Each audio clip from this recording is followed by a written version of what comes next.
ಆಗ್ಲಿ ಎಲ್ಲೋ ಒಂದೊಂದು ಸಣ್ಣ ನೆನಪು ಅಂತ ಅವ್ರದ್ದು ಮಾಡ್ತೀರಿ ಅನ್ನೋ ವಿಶ್ವಾಸ ನಿಮ್ಮ ಮೇಲೆ ಬಂತು ನಮಗೆ. ಹೊಳೆಯನ್ನು ದಾಟುವುದಕ್ಕೆ ಅಸಾಧ್ಯನಾದವ ಸಪ್ತ ಸಮುದ್ರ ದಾಟಿ ಅಂತ ಹೇಳಿದಂತೆ. ಏನು ಅಂತ ಅದನ್ನ ಹೇಳು ನೀನು. ಖಂಡಿತ ಅದನ್ನೇ ಹೇಳ್ತಾ ಇದ್ದೆ. ಈಗ ಕಾಲ ಎಲ್ಲ ಇದ್ದವ ಪ್ರಪಂಚವನ್ನು ಸುತ್ತಾಡಿ ಬರ್ತದೆ ಅಂತ ಹೇಳಿದಂತೆ. ಏನು ಅಂತ ಅದು ಹೇಳೋದು ಬೇಡ, ಏನ್ ಕೇಳಿದ್ದೀಯ ಅದು ಹೇಳು ಈಗ. ಯಾರು ಕೇಳುವುದು? ಕಣ್ಣಿಲ್ಲದೆ ಇದ್ದವ ಪ್ರಪಂಚವನ್ನು ನಾನು ಚಿತ್ರಿಸ್ತೇನೆ. ಕಣ್ಣಿನ ಸುದ್ದಿ ಬೇಡ, ನಿನ್ ಕಿವಿ ಸುದ್ದಿ ಮಾತಾಡ. ಕಿವಿಯಿಂದ ಇದ್ದು ನಾನು ಸಂಗೀತ ಕೇಳ್ತೆ ಅಂತ ಹೇಳಿದಂತೆ. ಹೊಳೆಯನ್ನೇ ದಾಟಲಾಗದೆ ನೀ ಹೇಳದಂತ ಹೇಳು. ಏನು ಹೊಳೆ ದಾಟಲಾಗದೆ ಇದ್ದವ ಸಪ್ತ ಸಮುದ್ರ ದಾಟಿ ಅಂತ ಹೇಳಿ. ಹೌದು, ನಿನಗತಿ ಹಾಗೆ ಯಾಕೆ ಹೇಳ್ದವ? ಹೊಳೆ ದಾಟು ಒಂದು ಶಂಕ ಸಾಕು, ದಾಟ ಹೋಗ್ಬೋದು ಪುಣ್ಯಾತ್ಮ. ಯಾರು ಮಾಡ್ತಾರೆ ಕೆಲಸವನ್ನ. ಈ ಬಹುಶಃ ಹಳ್ಳಿಗೆಲ್ಲೂ ಓಡಾಡ್ಲಿಲ್ಲ ಬಿಡು. ಅದೇ ಸಮುದ್ರ ಕಾದ್ರೆ ಅದು ಅಸಾಧ್ಯವಾದದ್ದು, ಅದು ಸುಲಭ ಅಂತ ಯೋಚನೆ ಮಾಡು. ಹಳ್ಳಿ ಪಟ್ಟ ನಿಮ್ಗೆ ಆಯ್ತಲ್ಲ. ಏನು ನಿನ್ ಬರೀ ಹೊಸಪಟ್ಟಣವಾಗಿದೆ. ನನಗೆ ಬೆಂಕಿ ಕೊಟ್ಟು ನೋಡು, ಆ ಪಟ್ಟ ಮಾಡಿ ಸರಿಯಾಗೋದು. ಒಳ್ಳೆದುಂಟು. ಮೊದಲ ಅಭಿಮನ್ಯುವನ್ನು ತುಡುಕು, ಮತ್ತೆ ಭೀಮ ಪಾತ್ರದ ವಿಷಯ ಮಾತಾಡಬಹುದು. ಹೌದಾ? ಏನು ಅಂತ ನೋಡುದಾ? ಹಾಗಾದ್ರೆ ನೋಡೇ ಬಿಡುವ.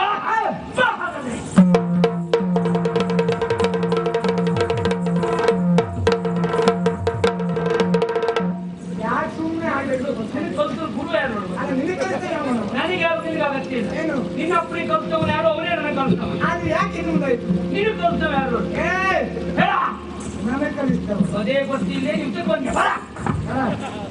ನೀವು ಅಂತ ನಂತರ ಕೊಂಡ ಸಾತ್ಯಕಿಯಿಂದ ಸಕಲ ಧರ್ಮವಿದ್ಯೆಯನ್ನು ಕಲಿತವು ನಾನು ಹಣೆವರೆಗೆ ನೀವು ನನಗೆ ಹೇಳ್ಕೊಡ್ತೀನಿ. ಚಂದಿನವದೇ ಗುರುವಿನ ನೆನಪುಂಟಲ್ಲ. ನೆನಪುಂಟು. ನಿಮಗೆಲ್ಲ ಯಾರು ಹೇಳಿ ಕೇಳ್ತಾವ ನೆನಪು ಮಾಡ್ಕೊಂಡೆ. ನಮ್ಮ ಜೊತೆಗೆ ಇದ್ದಾರೆ ನೆನಪು.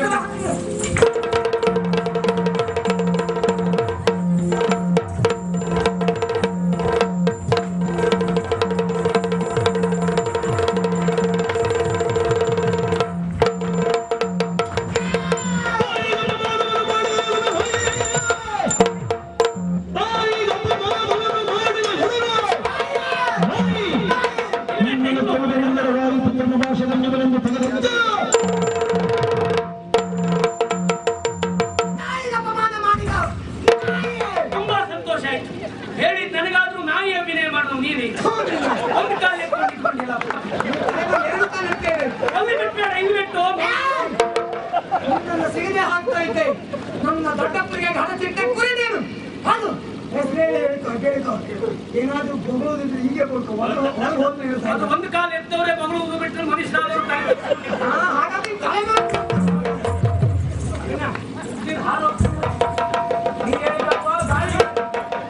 ನಾನು ಕತ್ತಿ ನಾನು ಕೊಟ್ಟವು. ನಾನೇನೋ ಒತ್ತು ಹಿಡ್ಕೊಳ್ತೇನೆ. ನಾನು ಹೋದ ಸುದ್ದಿ ಕ್ಷೇತ್ರ ಆನೆ ಅವ್ರ ಮೇಲೆ ಅವರಿಗೆ ವಿಶ್ವಾಸ ಇಲ್ಲದೆ ಅವ್ರು ಹೇಳುವುದೇ ಹಾಗೆ. ದೇವದಾನವರ ಸಮಾನವೇ ನೋಡಿ ಅನ್ನ ಟಿವಿಯ ಸಂದರ್ಭ ಹೇಳಿದ್ದವ್ರು ಅನ್ನೋದ್ರಿ. ಆ ಟಿವಿ ಎಲ್ಲ ಪುಡಿ ಆಗೋಯ್ತಿದೆ. ಮತ್ತೆಂತಲ್ಲ ಹೇಳಿದ್ದಲ್ಲ ಅವ ತಾಯಿಗೆ ಅಪಮಾನ ಮಾಡಿದ ನಾಯಿ. ಯಾವ ಜನ್ಮದ ವಾಸನೆಯನ್ನು ಒಂದು ಕಾಲದಲ್ಲಿ ಇಟ್ಕೊಂಡು ನನಗೆ ನಾಯಿ ಹೇಳುದವ. ಮತ್ತು ನಾ ಆ ಕಡೆ ಹೋದ್ಮೇಲೆ ಹೇಳಬೇಡ ಈ ಕಡೆ ಸುದ್ದಿ ಅಂತ ಹೇಳುದವ. ಅವನ ಮೇಲೆ ಅವನಿಗೆ ವಿಶ್ವಾಸ ಇಲ್ಲ. ಬಿಡಿ, ನಮ್ಮ ಕುಲ ಸುದ್ದಿ ಅವು ಹೇಳುವುದೇನಿರಲಿ. ಆದ್ರೆ ಒಂದು ಮಾತು ಸತ್ಯ ಸ್ವಾಮಿ, ನಿಜವಾಗಲೂ ಇಂಥ ಒಂದು ಪ್ರಾಣೋತ್ಕ್ರಮ ಸ್ಥಿತಿಯನ್ನು ನಾ ಬದುಕಿದ್ದು ಹೇಗೆ? ಅಂದು ನಾನು ಮಾಡಿದ ಘನ ಕಾರ್ಯದಿಂದಾಗಿ. ನೆನಪಿಲ್ವಾ? ಅಷ್ಟೊತ್ತಿ ನೀವು ಬರಲಿಲ್ಲ. ನಮ್ಮನ್ನ ಆ ಪ್ರಕರಣ ಭಯಂಕರದ. ಆ ದ್ರೌಪದಿ ವಸ್ತ್ರಾಪರಣ. ಹೌದೌದೌದು. ಒಂದು ದ್ರೌಪದಿಯ ಸೀರೆಗೆ ಕೈ ಹಾಕಿದ್ರಿಂದ ಇವತ್ತಿಗೂ ನನ್ನ ಪ್ರಾಣ ಬಿಟ್ಟು ಹೋದ. ನಾಳೆ ನಿಮಗೂ ಎಲ್ಲರೂ ಅಂತ ಪರಿಸ್ಥಿತಿ ಬರ್ತದೆ ಅನ್ನೋ ಅನುಮಾನ ನಿಮ್ಗುಂಟು ಅಂತಾದ್ರೆ ಹೇಳಿಕ್ ಬರುದಿಲ್ಲ ಯಾರ ಪರಿಸ್ಥಿತಿ ಆಗಿ ಅಂತದಲ್ಲ, ಹೇಳಲಿಕ್ಕೆ ಬರುದಿಲ್ಲ ಅಂತ ಸಂದರ್ಭ ಬರ್ತದೆ ಅಂತಾರೆ. ಮೊದಲೇ ಎಲ್ಲಾದ್ರೂ ಅದಲ್ಲ. ನಿಜವಾಗ್ಲೂ ನನಗಾದ ಸೋಲ, ಅವನಲ್ಲಿ ಯುದ್ಧ ಮಾಡುವ ಮನಸ್ಸೇ ಇಲ್ಲ. ಹಾಗಾಗಿ ಆದ ಸೋಲು ಬಿಟ್ಟರೆ ಮತ್ತೇನಲ್ಲ. ನನಗೆ ನನ್ನ ಮೇಲೆ ವಿಶ್ವಾಸ ಇತ್ತು ಸ್ವಾಮಿ. ಯಾಕೋ ಏನೋ ಹಿಡ್ಕೊಂಡು ಕತ್ತಿ ಮೇಲೆ ಅಷ್ಟಕ್ಕೆ ವಿಶ್ವಾಸ ಇಲ್ಲ ಈಗ. ಅವನ ಕೈಯಲ್ಲಿದ್ದದ್ದು ಕತ್ತಿ, ನನ್ನ ಕೈಯಲ್ಲಿದ್ದದ್ದು ಕತ್ತಿ.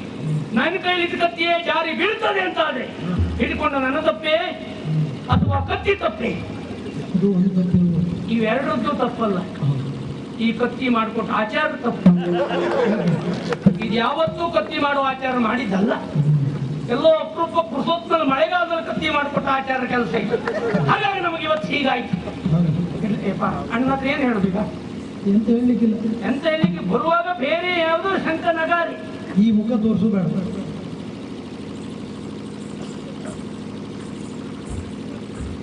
ನಮ್ಮೂರು ಯಾರು